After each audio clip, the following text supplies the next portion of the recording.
Assalamualaikum warahmatullahi wabarakatuh. Bismillahirrahmanirrahim. Alhamdulillah rabbil alamin. Assalatu wassalamu ala asyrafil anbiya wal mursalin Sayyidina Muhammadin wa ala alihi wa sahbihi ajma'in. Qala rabbi syrah li sadri wa yassir li amri wahlul 'uqdatam min lisani yafqahu qawli, amma ba'. Bapak-bapak, ibu-ibu, jamaah salat maghrib yang dirahmati Allah Subhanahu wa taala. Alhamdulillah, kita bersyukur pada Allah Subhanahu wa taala.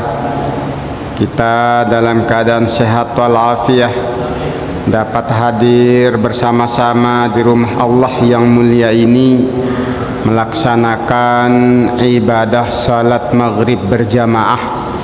Mudah-mudahan Allah Subhanahu wa taala senantiasa berikan kita keistiqamahan untuk beribadah kepadanya. Salawat dan salam kita sampaikan pada Nabi besar Muhammad sallallahu alaihi wasallam. Allahumma salli ala Sayyidina Muhammad wa ala ali Sayyidina Muhammad. Bapak Ibu yang dirahmati Allah Subhanahu wa taala, sebagaimana biasa pada malam hari ini, malam Kamis, kita sama-sama mudzakarah, mendengarkan, merenungkan kembali firman Allah Subhanahu wa taala di dalam kitab suci Al-Qur'anul Karim, yang malam ini kita mudzakarah surah Asy-Syams. Untuk mengawali, mari kita sama-sama membacanya.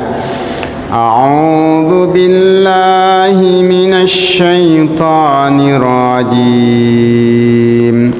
Bismillahirrahmanirrahim. Wasyamsi waduhaha wal qamari idza talaha wan nahari idza jallaha والليل إذا يغشاها والسماء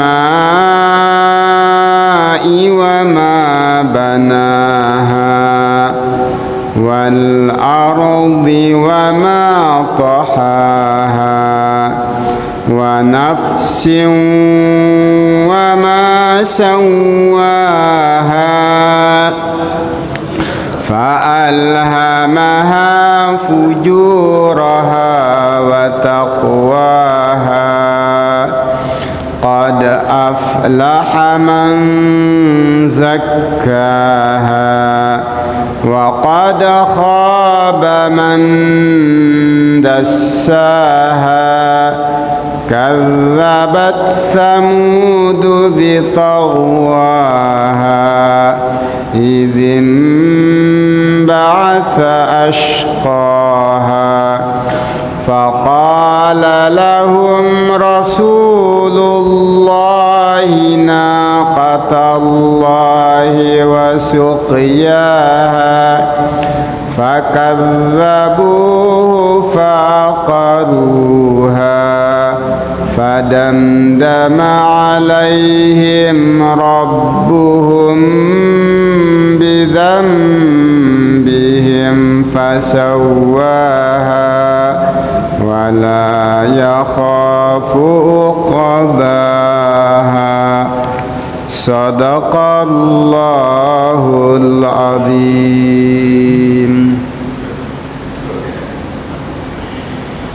قال المفسر رحمه الله تبارك وتعالى ونفعنا بعلومه وبعلوم مشايخنا في الدارين آمين. Aqsama subhanahu wa ta'ala bisab'ati asya'a. Dalam surah Asy-Syams ini Allah Subhanahu wa ta'ala bersumpah dengan 7 perkara.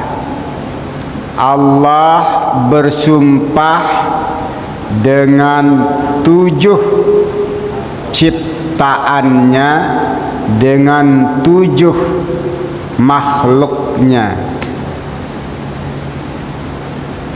izharan li'azmihi, untuk menunjukkan, menampakkan keagungan Allah Subhanahu wa ta'ala.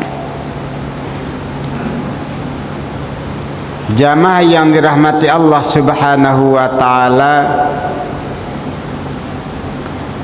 di banyak tempat dalam surah Al-Quran, terutamanya di surah-surah terakhir di Juz Amma, Allah Subhanahu wa ta'ala mengawali firman-Nya dengan huruf sumpah. Waw al-qasam, waw sumpah. Dalam surah Asy-Syams ini Allah bersumpah dengan 7 macam. Yang pertama, wasyamsi, demi matahari, waduhaha, aidau'iha, demi matahari dan sinarnya di pagi hari, waktu duha. Ada disebutkan di sini bahwa ini juga sebagai tamsil dari kondisi hari kiamat, bahwa kalau kita melihat perumpamaan matahari sebelum ia muncul menyingsing yang kita kenal dengan fajar, maka alam ini seperti benda mati. Ketika fajar mulai menyingsing, maka mulai ada kehidupan. Kalau di akhirat itu sudah mulai kebangkitan. Ketika matahari sudah meninggi, naik, yaitu pada waktu duha, maka kehidupan akan semakin nyata dan terasa. Jamaah yang dirahmati Allah Subhanahu wa ta'ala, Allah bersumpah dengan matahari dan sinarnya di pagi hari. Kalau Allah bersumpah dengan makhluk, maka di situ terkandung ada keutamaan atau kelebihan.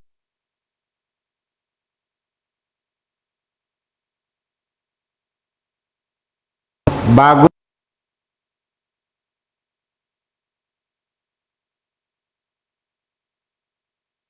musim corona saat ini, biar berjemur pagi-pagi biar virusnya hilang.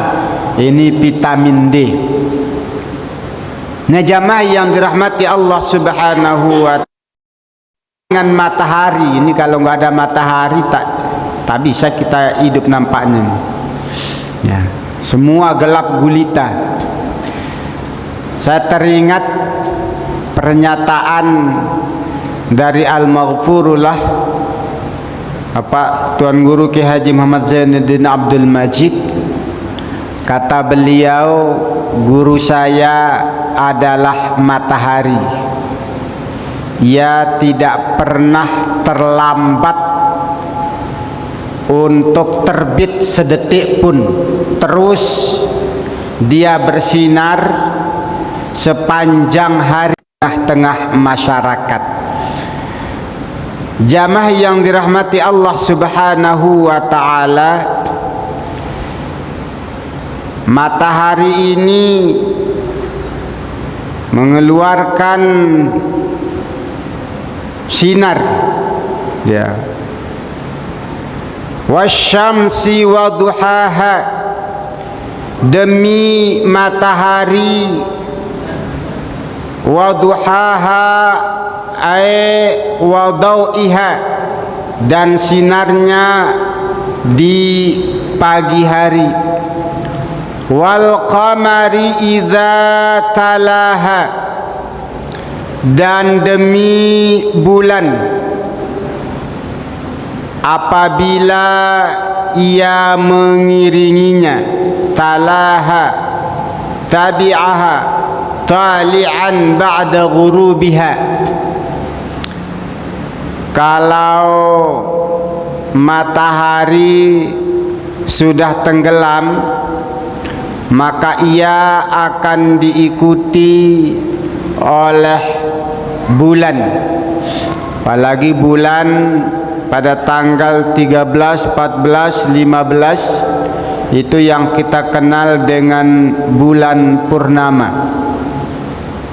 Allah juga bersumpah dengan bulan apabila ia mengiringi dari sinar matahari itu. Bulan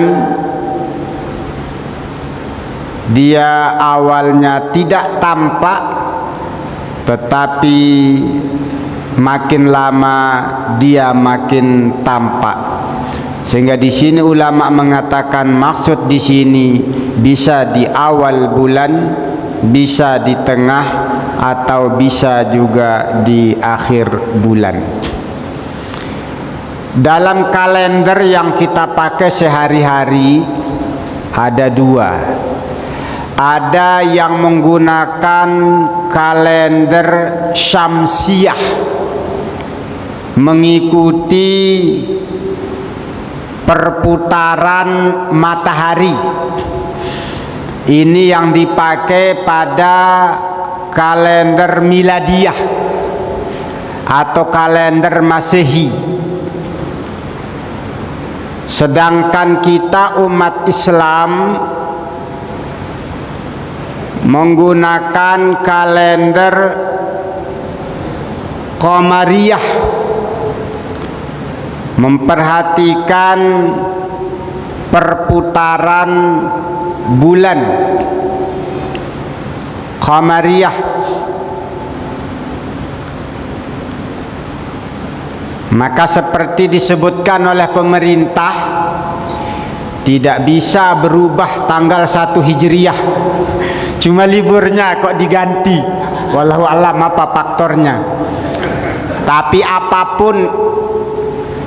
apapun itu tetap kalender, menurut kalender Hijriyah tanggal 1 Hijrah itu ya kemarin, ya bukan tadi. Jadi jangan sampai kita terlambat. Bapak Ibu yang dirahmati Allah Subhanahu wa ta'ala, ini penting kita pahami bahwa kita umat Islam itu menggunakan kalender Hijriyah, kalender Qamariyah. Maka untuk mengukur apakah anak kita itu sudah baligh 15 tahun atau belum, itu hitungannya kalender Qamariyah Hijriyah, bukan Januari Februari. Beda. Kalau Januari Februari rata-rata 30 31. Tetapi kalau kalender Qamariyah Muharram Safar rata-rata 29 30 hari. Sehingga terjadi perbedaan ya. Dalam 1 tahun selalu terjadi perbedaan. Maka setiap 4 tahun perbedaan itu genap menjadi 1 hari, sehingga dikenal dengan tahun kabisat. Per 4 tahun Februari itu sehingga berjumlah 29 hari. Jamaah yang dirahmati Allah Subhanahu wa taala, seyogianya juga kita menghitung umur kita itu menggunakan kalender Hijriyah. Udah berapa umur? Nah, maka bagus agar kita ingat juga, kita tulis ya untuk anak-anak kita tanggal lahirnya. Kalau kita lihat para ulama itu rata-rata memang disebut tanggal lahirnya itu adalah kalender Qamariyah atau Hijriyah. Nah, jangan sampai hal ini luput bagi kita ya. Apalagi nanti kalau sudah berubah-ubah ini hari libur, takutnya anak-anak kita dalam kalender Qamariyah. Maka ayat ini mengingatkan kepada kita bahwa Allah Subhanahu wa ta'ala bersumpah dengan matahari dan bersumpah dengan bulan. Wan nahari idza jallaha,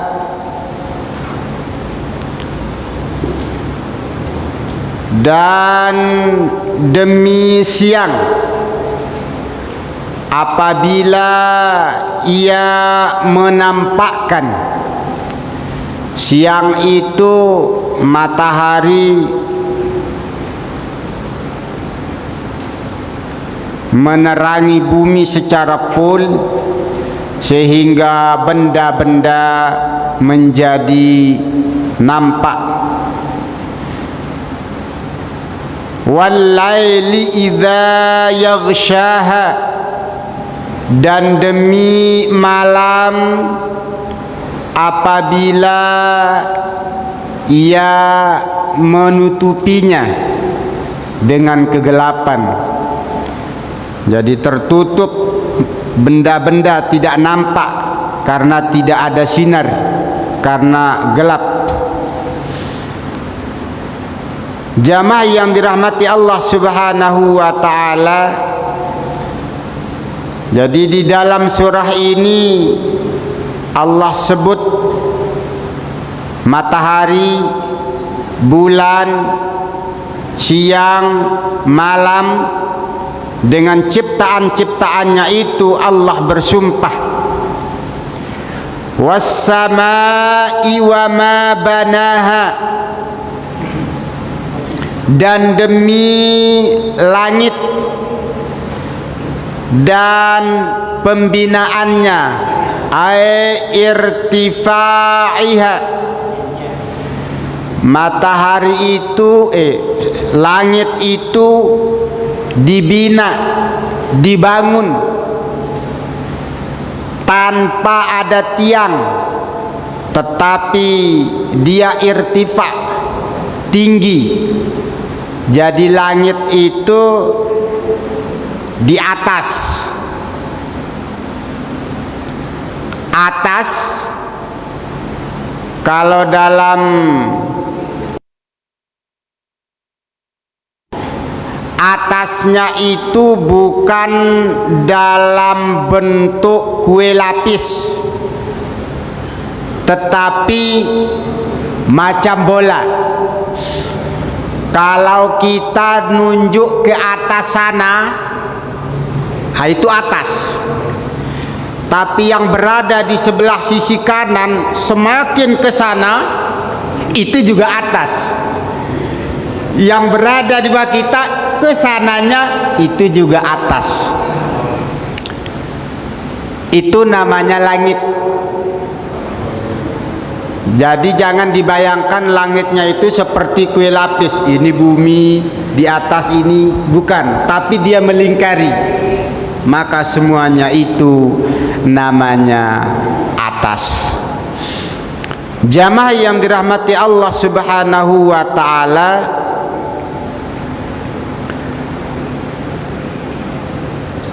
apa yang disebutkan oleh Allah Subhanahu wa taala ini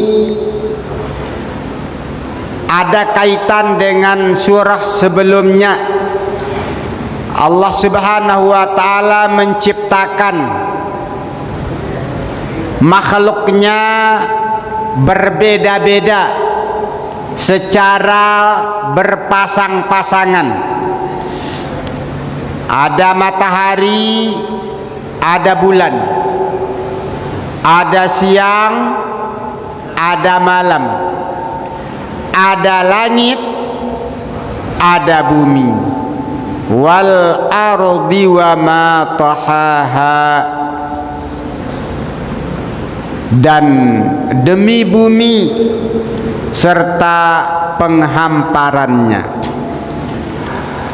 Ma yang ada pada kata wama di sini, wama banaha, wama tahaha, wama sawwaha, itu bisa bermakna ma masdariyah,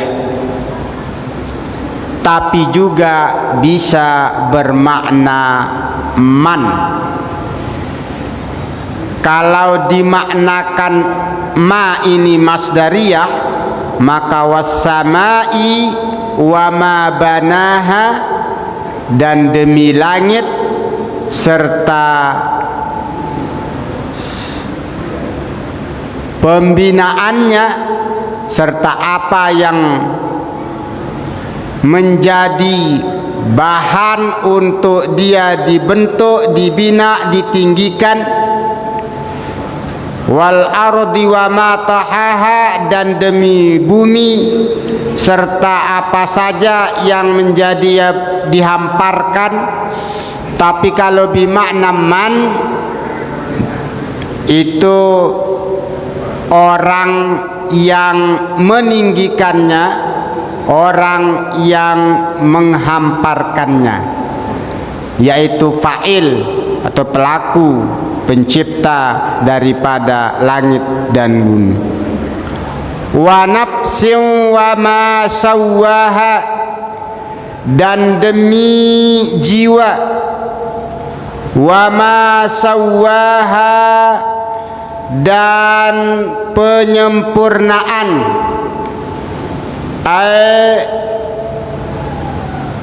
fi khalqiha, penyempurnaan dalam penciptaannya. Inilah 7 ciptaan Allah Subhanahu wa ta'ala yang Allah bersumpah dengannya. Demi matahari, demi bulan, demi siang, demi malam, demi langit, demi bumi, dan demi jiwa. Apa pasangan jiwa? Fisik. Jamaah yang dirahmati Allah Subhanahu wa ta'ala, Allah Subhanahu wa ta'ala bersumpah dengan ke-7 perkara ini izharan, untuk menunjukkan, untuk menampakkan li'azmihi, keagungan dirinya Allah Subhanahu wa ta'ala, bahwa apa yang disebutkan tadi itu semua menjadi tanda-tanda kebesaran Allah Subhanahu wa ta'ala. Wa nafsin wa ma sawwaha, dan demi jiwa, wa ma sawwaha, dan penyempurnaan dari penciptaannya, fa'alhamaha fujuraha wa taqwaha. Ini jawab qasamnya. Maka alhamaha fujuraha wa taqwaha. Allah Subhanahu wa ta'ala mengilhamkan fujuraha, jalan kefasikan, jalan kejahatan, wa taqwaha, dan mengilhamkan jalan ketakwaan. Maksud dari ayat ini ialah bahwa Allah Subhanahu wa ta'ala telah menyiapkan kepada kita jalan kefasikan maupun jalan ketakwaan. Ilham yaitu meletakkan sesuatu ke dalam hati. Ilqa'us syai' fil qalbi. Allah Subhanahu wa ta'ala meletakkan sesuatu yang dalam ilmu pendidikan sesuatu ini disebut dengan fitrah atau potensi.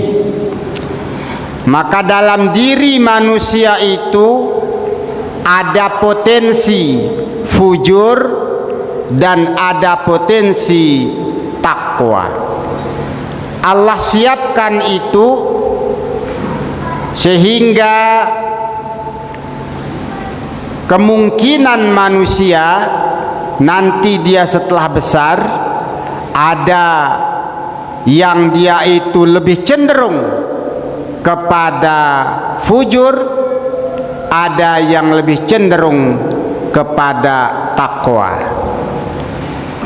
Apa yang membuat ia lebih cenderung kepada fujur atau kepada ketakwaan itu disebutkan oleh Nabi sallallahu alaihi wasallam.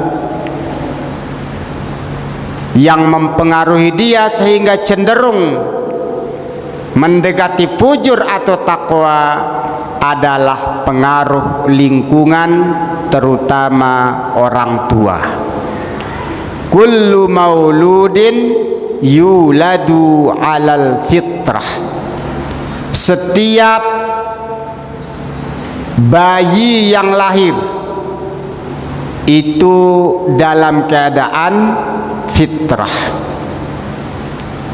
Fa'abawahu yuhawidanihi aw yunassiranihi aw yumajjisanihi. Maka ibu bapaknya lah yang membuat dia menjadi Yahudi, menjadi Nasrani, atau menjadi Majusi. Maka dalam akidah ahli sunnah wal jamaah, setiap anak yang lahir itu muslim. Maka ketika ada anak meninggal dunia di akhirat, ia akan masuk surga karena ia lahir dalam keadaan fitrah suci. Kecuali sampai batas ia balik, karena ia diberi akal, diberi pengetahuan untuk bisa membedakan mana yang baik dan mana yang benar, maka ia mukallaf, terkena kewajiban, terkena tanggung jawab. Maka kalau pada usia itu dia fujur, maka disitulah ia mendapatkan hukuman untuk disiksa di neraka. Nah, jamaah yang dirahmati Allah Subhanahu wa ta'ala, oleh karena itu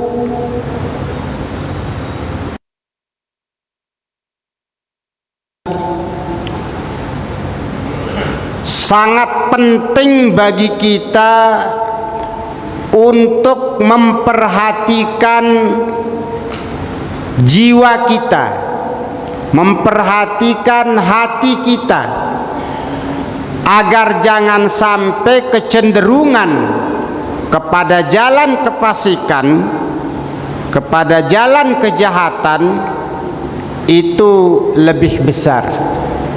Karena kata Imam Ghazali, hati itu tidak pernah kosong dari objek. Pasti ada saja objek yang dituju. Maka kalau ia tidak dibimbing menuju kepada ketakwaan, maka ia akan bergerak menuju kepada kefasikan. Karena itu Allah Subhanahu wa taala dalam lanjutan ayat ini menjelaskan, qad aflaha man zakkaha wa qad khaba man dassaha. Qad aflaha, sungguh beruntunglah, man zakkaha, orang yang mensucikan hati.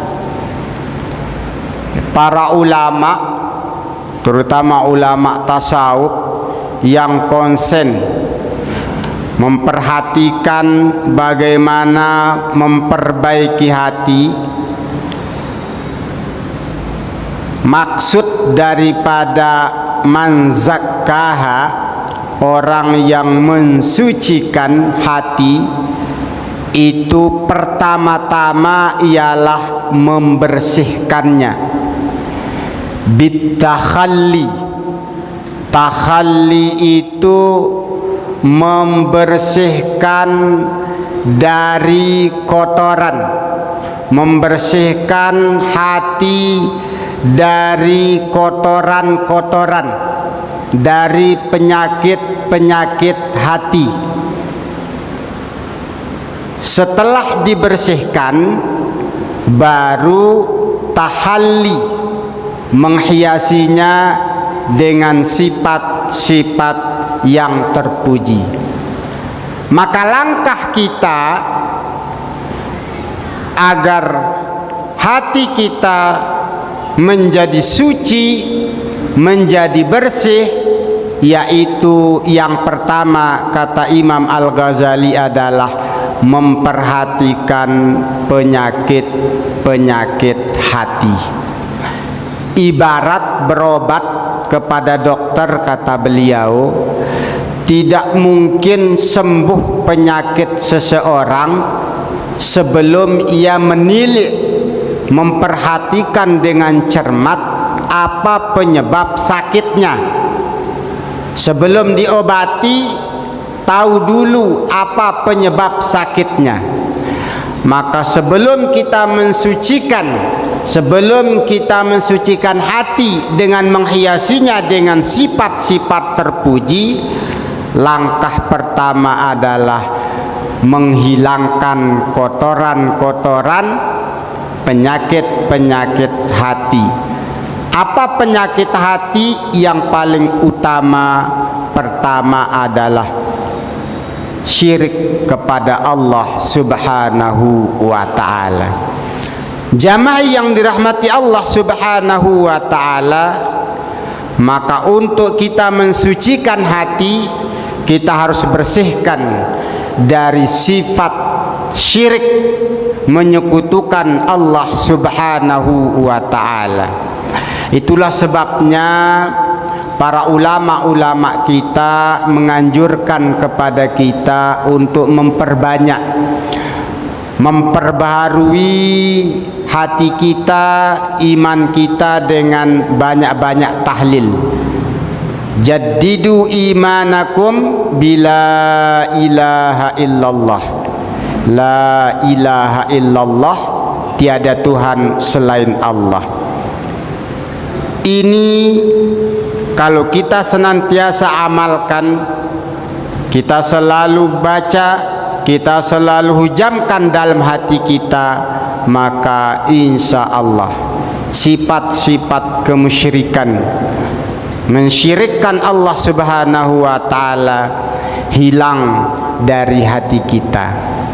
Bapak Ibu yang dirahmati Allah Subhanahu wa ta'ala, untuk mensucikan hati kita ini dengan banyak-banyak kita mentauhidkan Allah Subhanahu wa ta'ala.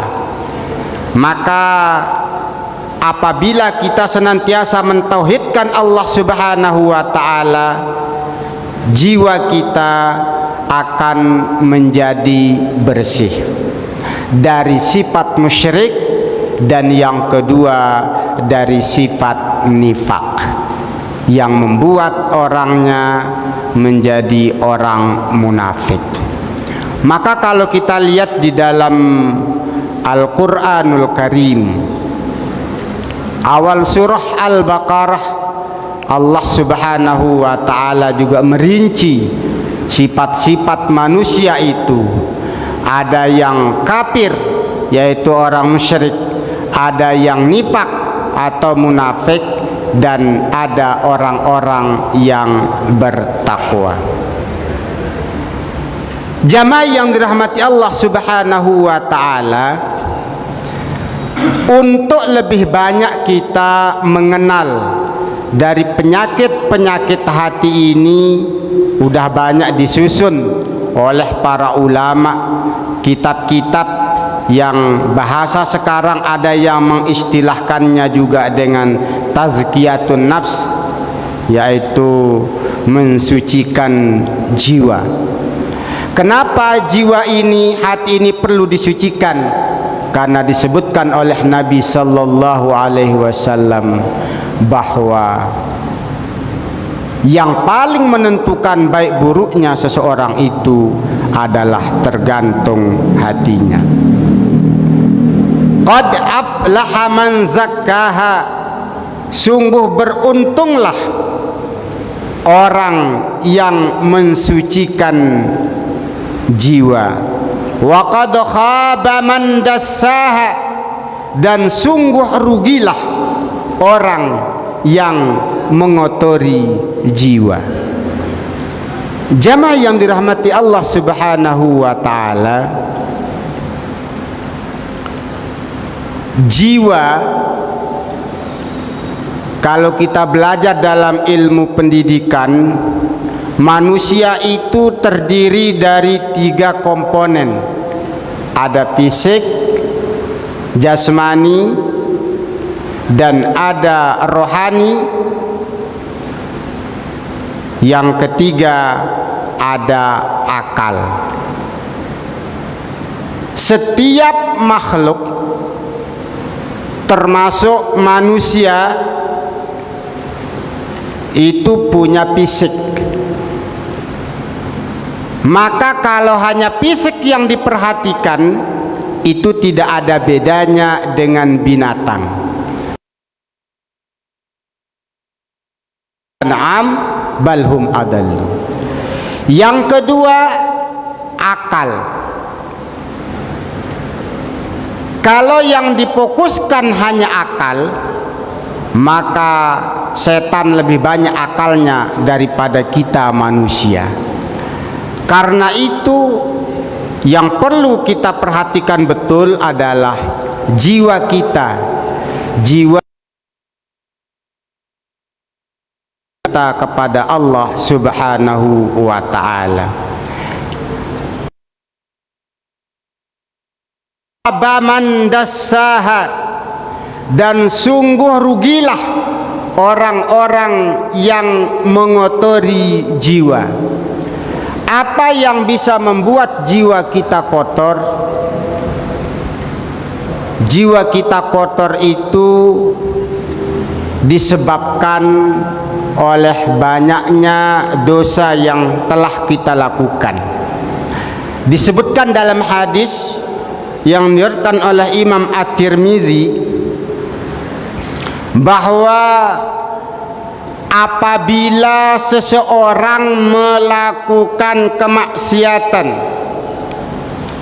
innal abda idza akhta'a khati'atan, sesungguhnya setiap hamba apabila ia melakukan satu kesalahan, nukitat fi qalbihi nuqtatan sauda, maka akan diberikan di hatinya itu ada titik. Nah, ini setiap kita melakukan kejahatan, melakukan kemaksiatan, melakukan dosa, maka akan diberikan tanda di hatinya itu titik. Satu dosa, satu titik. Tambah dosa, tambah titiknya. Tambah dosa, tambah titiknya. Apabila ia bertobat, beristighfar, lalu memperbaiki kesalahannya, maka noda hitam ini dihapus. Tapi apabila ia bertambah membuat kemaksiatan, maka noda hitam ini pun akan bertambah sampai menutupi hatinya. Jamaah yang dirahmati Allah Subhanahu wa ta'ala, itulah sebabnya kalau orang terlalu banyak melakukan maksiat, melakukan dosa, justru ia merasa tidak berdosa, merasa tidak bersalah, sehingga dosa yang dia lakukan itu kadang sengaja ditampakkan, bahkan dengan bangga diceritakan. Karena apa? Karena di hatinya itu sudah tertutup, tidak terasa dia itu bersalah. Dia tidak merasakan lagi dirinya bersalah karena hitamnya noda yang ada di kalbunya. Tetapi orang yang jarang melakukan dosa, maka hatinya akan bening karena tidak ada noda-noda hitam itu, sehingga ketika dia salah sedikit saja, itu ia merasa berdosa kepada Allah Subhanahu wa ta'ala. Maka jamaah yang dirahmati Allah Subhanahu wa ta'ala, kalau kita melihat kajian-kajian para ulama tasawuf, setiap orang harus merasa berdosa. Ini kadang-kadang penyakit kita, kadang kalau kita tidak merasa berdosa, sehingga kita tidak bisa bertobat kepada Allah Subhanahu wa ta'ala. Bingung nih, mau tobat, salah saya apa? Tak terasa. Kita merasa bahwa kita sudah rajin sholat berjamaah, udah rajin baca Quran, lalu kita tidak merasa perlu untuk memperbaiki diri. Padahal setiap kita tentu harus memperhatikan kesalahan-kesalahan, dan kita harus banyak bertobat pada Allah Subhanahu wa ta'ala, tentunya sesuai dengan tingkatan kita masing-masing. Ada orang bertaubat dari dosa kafir, maka tobatnya kalau dia masuk Islam, tobat masuk Islam. Ada yang sudah Islam, dia bertaubat dari dosa besar, berzina, mencuri, korupsi, makan riba, minum khamar. Dia bertaubat dari dosa besar. Ada orang yang sudah tidak melakukan dosa besar, dia bertaubat dari dosa-dosa kecil. Ada sebagian orang yang sudah tidak melakukan dosa kecil sekalipun, dia bertaubat dari melakukan perkara yang khilaful aula, yang makruh, yang khilaful aula. Ada orang yang makruh pun dia tidak lakukan, yang dia lakukan adalah amal-amal saleh. dari lupa mengingat Allah Subhanahu wa ta'ala, sehingga sedetik ia lupa kepada Allah, ia merasa berdosa kepada Allah Subhanahu wa ta'ala. Maka kalau kita sudah bisa seperti ini, insya Allah hati kita akan suci. Jamaah yang dirahmati Allah Subhanahu wa ta'ala, jadi dalam mensucikan hati kita ini sesuai dengan tingkatan kita masing-masing. Yang penuh lumpur dengan dosa besar dibersihkan dari dosa-dosa besar dulu. Yang masih ada melakukan dosa kecil itu dihilangkan dari sifat-sifat untuk melakukan dosa kecil. Dan yang sudah senantiasa beramal saleh ternyata masih perlu juga, yaitu jangan sampai hati ini lupa kepada Allah Subhanahu wa ta'ala. Inilah yang dimaksud oleh Nabi sallallahu alaihi wasallam. Kalaupun beliau tertidur, tapi hati beliau masih jaga mengingat Allah Subhanahu wa ta'ala. Jamaah yang dirahmati Allah Subhanahu wa ta'ala, inilah mungkin yang dapat kita mudzakarahkan pada malam hari ini. Mudah-mudahan Allah Subhanahu wa ta'ala memberikan kekuatan kepada kita untuk senantiasa memperhatikan dan mensucikan jiwa kita, agar kita termasuk hamba Allah yang beruntung dunia dan akhirat. Amin ya rabbal alamin. Terima kasih atas segala perhatian, mohon maaf atas segala kekurangan. Akhirul kalam, wallahul muwaffiq wal hadi ila sabilir rasyad. Tsumma assalamu alaikum warahmatullahi wabarakatuh.